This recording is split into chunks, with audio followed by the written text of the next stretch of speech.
tarehe 25 mwezi wa 6 2025 ndani ya Tanzania ilikuwa ni siku kubwa kabisa kwa wananchi wa Tanzania. Maana ilikuwa ni siku kuu ya kuyakutanisha makabila makuu mawili ya Tanzania na kufurahia jambo lao. Simba na Yanga wakiwa wanacheza ni siku kuu kubwa kabisa kwa Watanzania.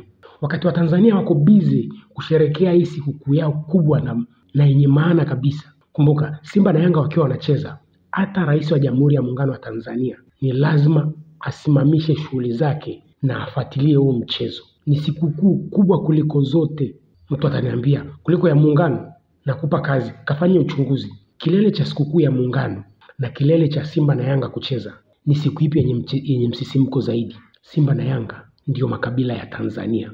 Wakati wa Tanzania wako busy kufurahia hichi kilele cha furaha yao cha Simba na Yanga, Kenya wanaichoma nchi yao katika jina la ukabila. Vurugu unazoziona Kenya sio za kuipinga serikali, ule ni ukabila. Zile vurugu zinachochewa na ukabila. Mchezo unaochezeka ndani ya Kenya ni watu wa makabila mengine wanachocheana kuichafua kabila la Ruto. Yaani usipepese macho, wasikudanganye eti walikuwa kwenye maandamano ya kumbukizi ya siku walioipinga finance bill. Sio kweli. Yaani Wakenya wasijifanye ni wasomi sana. Kwanza nataka niwaambie Wakenya, ushauri wa bure.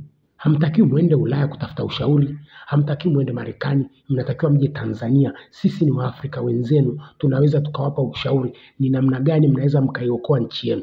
Mkiendelea kuishi kisomi, hiyo nchi itageuka Sudan, hiyo nchi itageuka Ukraine, hiyo nchi itaharibika yote sasa hivi. Ni bora mje Tanzania, mje mfundishwe namna ya kuongoza nchi. Ruto inatakiwa aje kwa Mama Samia amfundishe namna ya kuendesha nchi. Hao wabunge wenu ambao wanajifanya hawajui Kiswahili, inabidi waje kwa wabunge wa Tanzania wawafundishe ni namna gani njia bora ya kuongoza nchi. Kenya, you know nothing. The only thing you know is English. Mnachojua ni Kiingereza tu. Kiingereza kinaiokoa nchi yenu, kinaiharibu nchi yenu. Kenya, msipokubaliana na matatizo yenu, ndio mtazidi kujichimbia shimo refu la kuidumbukiza nchi yenu. Na once mkisha lidumbukiza taifa lenu katika hilo shimo refu, hamwezi kulitoa tena. Shida inayotunyemelea sisi wa Tanzania ni kubeba mzigo wa wakimbizi kutoka Kenya. Ndiko tunakoelekea. Kwa sababu kama mambo yatazidi kuchemka huko kwenu, unafikiri Mkenya atawaza kukimbilia wapi? Hakuna Mkenya wa kuwaza kukimbilia Somalia, hakuna Mkenya wa kuwaza kukimbilia Uganda. Mkenya kinachokuja kwenye akili yake mambo yakichemka ndani ya nchi ya Kenya ni Tanzania. Kwa sababu kwa haraka culture ya Tanzania na culture ya Kenya is the same. Kwa hiyo kichwani kwa Mkenya ipo nchi ya Tanzania. Kama mambo yataharibika kabisa ndani ya Kenya, lazima Mkenya aje Tanzania ndo labda aanze kuwaza nchi nyingine. So Kenyans, kama ndugu zenu, hatupendi mnayoyapitia. Hayo sio machafuko ya kuipinga serikali, hayo ni machafuko ya kiukabila. There are some people who are being paid to tarnish Ruto's tribe. Najua mimi niko hapo mpakani kwenu, mimi najua kila kitu kinachoendelea Kenya. Sisi ni ndugu, tunajuana sana. Kenya, taifa lenu linaelekea kwenye machafuko ya ukabila. It's very dangerous. Ni bora mkubaliane na ukweli, mwanze kutafuta dawa ya matatizo yenu. Wa Tanzania, inatakiwa sasa mwanze kuliombea taifa la Kenya. Acheni kujidanganya kuiombea sijui Israeli.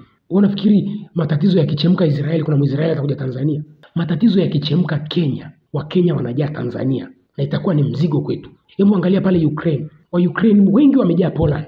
So Tanzanian, stop pray for Israel. Start pray for Kenya. Anzeni kuliombea taifa la Kenya. Linakoelekea ni kubaya. Imagine hichi sio kipindi cha uchaguzi, lakini angalia wanavyoharibu nchi. Watu wameporwa jana, watu wameibiwa biashara zao, watu wameuawa. Kenya, mnaelekea wapi?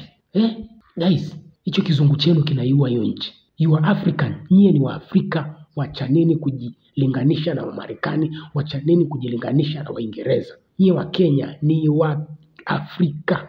Start behaving like African. Sifa namba moja ya Mwafrika, sisi tulikuwa tunaishi kiujamaa. Kabla wazungu hawajaja, Waafrika hatukuwahi kuishi kibepari. Waafrika riziki tulikuwa tunagawana kwa upendo.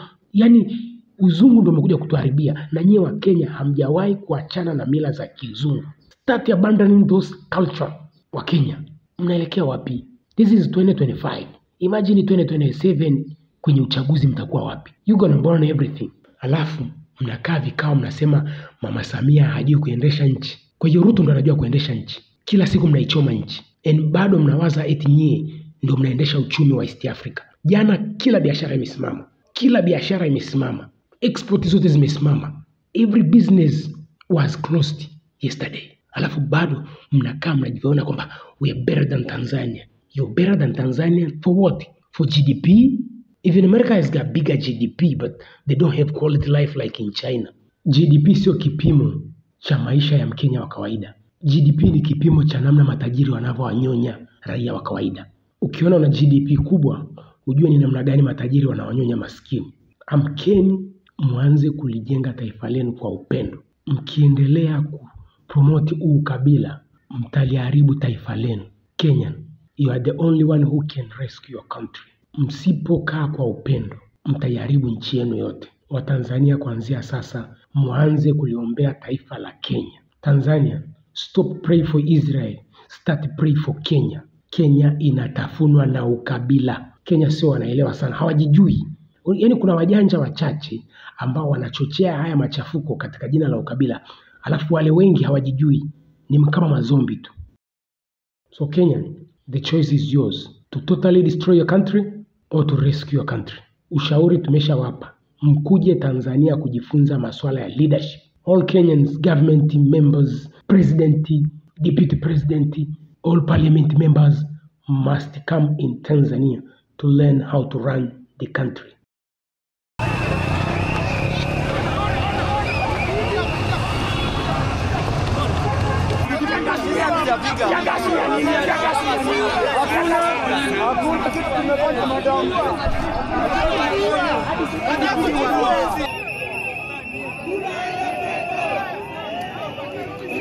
State House.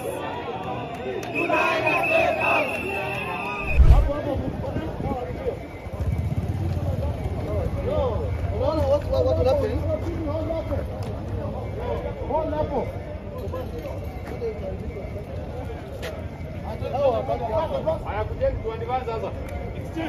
Extend.